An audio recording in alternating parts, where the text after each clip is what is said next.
More on the Rohingya crisis, we go to Azeem Ibrahim in Chicago. He's director of the Center for Global Policy.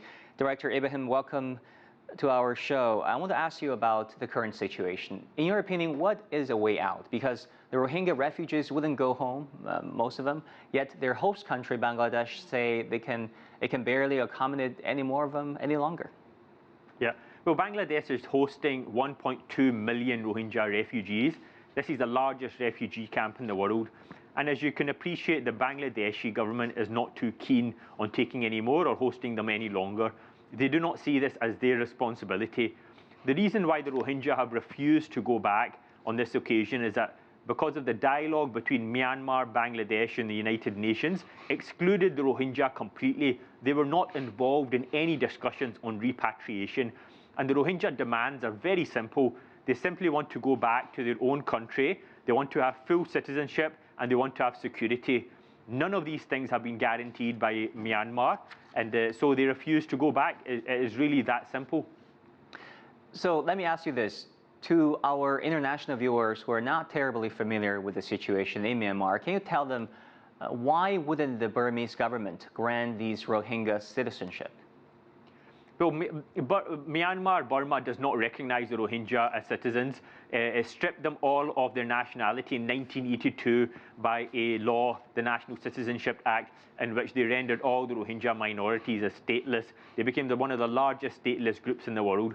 And since that time, they have been trying to rid the Rohingya from their country. This has followed wave after wave of violence and ethnic cleansing and genocide against the Rohingya until it culminated in 2017, in which they expelled over 700,000 Rohingya from the country.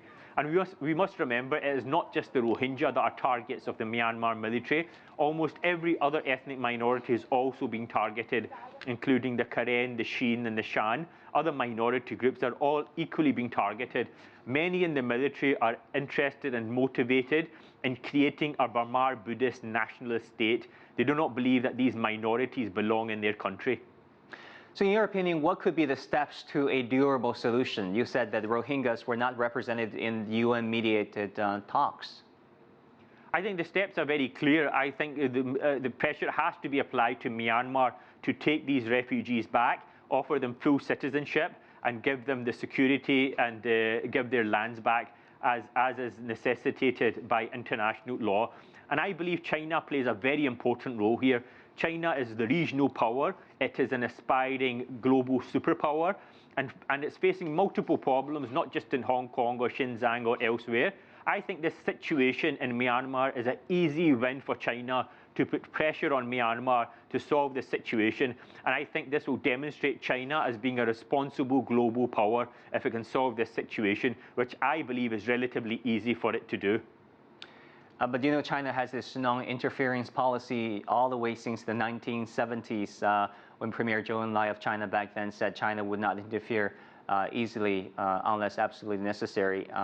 But on the other hand, what do you think Bangladesh can do? Because there are reports of poor living conditions over there in the refugee camps, even cases of violence. The conditions are very poor. You know, I have been to the refugee camps myself many times, and as you can appreciate, 1.2 million people living in squalid conditions, it makes it very difficult. You know, so this situation is not sustainable. I believe that they have to come to some sort of solution, you know, with the United Nations, with the Rohingya, and as I indicated, with China as well. China has to play an important role in this. And I appreciate that China has a non-interference policy, but as an aspiring global power, China has to take responsibility in this situation and show some leadership.